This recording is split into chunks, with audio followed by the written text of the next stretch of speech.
Brooklyn Independent Television. Recently, City Council member Charles Barron stopped by our studios, where we discussed everything from healthcare reform to post-racial politics and fashion. Here's part of that conversation. From the Black Panther Party to the New York City Council, Charles Barron has a more than 3-decade-long record of community service and activism. Elected to the City Council in 2001, Councilmember Barron is the People's Chair of the Higher Education Committee and joins us now. Thanks for being here with us. Thanks for having me. I appreciate it, man. So the last time we got to talk on camera, you predicted that Billy Thompson would be sitting in City Hall as the mayor, and according to the voters in Brooklyn, he should be.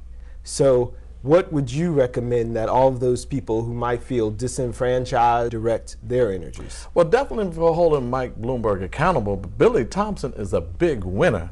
You remember before the election, they were talking about an 18-point defeat, and now 4.6, even though Barack Obama didn't come in and support him, went to New Jersey, and even though some of the big clergy members, Reverend Butch, Reverend Bernard, Reverend Flake, lost in their districts. The people in their districts, black people are sharp, voted for Billy Thompson. What that tells me, we are this close, people of color, from taking the seats of power in this city. We didn't do it in the last election, but 2003 is coming up, and I predict once again, Billy Thompson will be mayor, there will be a person of color speaker, and the overwhelming majority of people of color in the city council, which we already have now, will be in place, and that has to impact budget. It has to impact social policy. This is all about power. What do you see as the difference between public service and activism? Well, activism leads to us being able to serve the public better. Activism doesn't get enough credit for the impact, the influence it has on the power structure, for the influence it has on the people in a particular difference. We have a president who got to the presidency through community activism in Chicago. So there's a connection, but we need to look at the question of power. The reason why I went from, or I still am an activist, I still am I say elected revolutionary and elected activist, still am a Black Panther to my heart, because the same thing that we said in the 10-point platform, we want housing, health care, we want an immediate end to police brutality, we want land, clothing, shelter. Those were the same things we're talking about having in the city council. So the Black Panther agenda is still the agenda of the city council. But I'm saying to our people, I went from movement to government, from an insurgent to an insurgent incumbent, while I'm still inside this power structure. But the beauty of this now is that in addition to the demonstrations and in addition to the advocacy, when you come to East New York, I would love for you to come, bring the cameras, let's do a tour of East New York, and you'll see what radical politics can do to an infrastructure. 3 parks renovated, $14.5 million. I can't do that just marching. 2 new schools, $80 million each, coming into East New York. We have 2 youth centers coming in, $14 million. One is built already, one is on its way.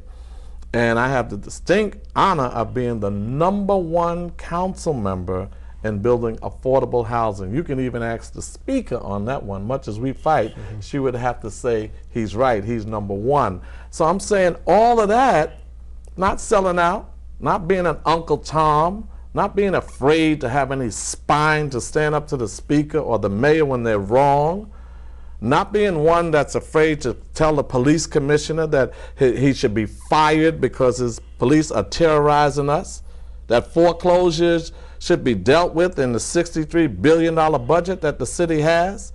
So we don't have to learn how to play the game. We come, first of all, not to play games, and if there's anything, we're going to change the game. That's what radical politics will do. And some of those same people that told me, Charles, don't come in here talking all of this black stuff, whatever that means. Don't come in here talking radical, because you won't get anything and you won't even get elected. Got elected, got more than some of them, and I won't mention no names out of respect, but some of them are gone now. The very ones that told me to be cool lost their seats in this last election. we have Obama sitting in the White House, a black man as the head of the nation.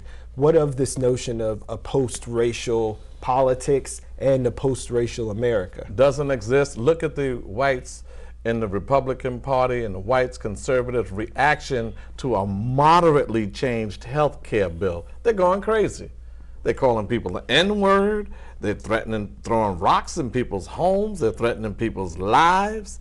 They can't stand the fact that a black man and a woman, Nancy Pelosi, in the Congress, beat these white men who want to maintain power.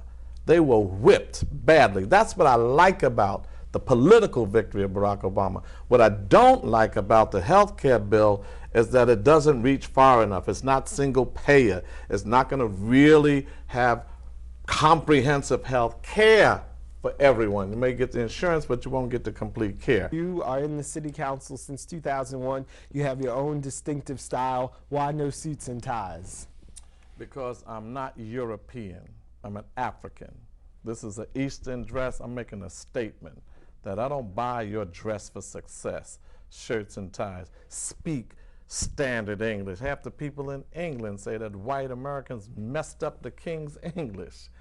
I'm not buying into this white male supremacy notion of success and what's beautiful. A dark skin is beautiful. Broad noses are beautiful. Full lips are beautiful. Of course, your natural is beautiful. So I'm not buying into that. This is a statement. I've never worn a shirt and tie in my life. My mother made me wear it when I was 6 years old to take some, sixth grade to take some pictures, and that's it. I want to see those pictures. Statement. I'm gonna bring it to you. I'll let you see that one. He's gonna bring the pictures. All right, and the last question. You happen to be half of the most powerful elected couple in New York City. Man, Assemblywoman Inez Barron. I'm glad you brought that up. She is a brilliant woman. She's up in Albany. And then Shelley Silver, she's calling the speaker to task, and she does it in her sophisticated, eloquent way. And, you know, we may be, in the history of this country, we may be the only male, female, husband, wife team in two different legislative bodies in the same district. I know it is nowhere in the state. If there's anywhere else, you can write it and let us know. So I'm going to go out on a limb and say there is no other. In the same district, not two elected people in the family, but in the same district. Inez Barron is a superwoman. She's a bad sister in the good sense. So when you and that bad sister are not working, what are some of your favorite things to do around Brooklyn? Well, we like to be with each other. Sometimes we'll go out to eat, or we'll go out. We have our sunny Carson Park that we got renovated, $3.6 million. Just go right out there and watch our football teams that we support in our league, just to watch them play their football teams. But we just like being around each other as much as we can, because when we go out, the public got us. So any moments we can spend in the house together, we have fun and we enjoy our relationship. 27 years of marriage. I don't remember the last time we had a serious throwdown, even argument. So I'm a happily married black man. Happily married black man. I'm not going any further from that. I'd like to thank my guest, Councilmember Charles Barron, for being here. My pleasure. Thank you. Thank you.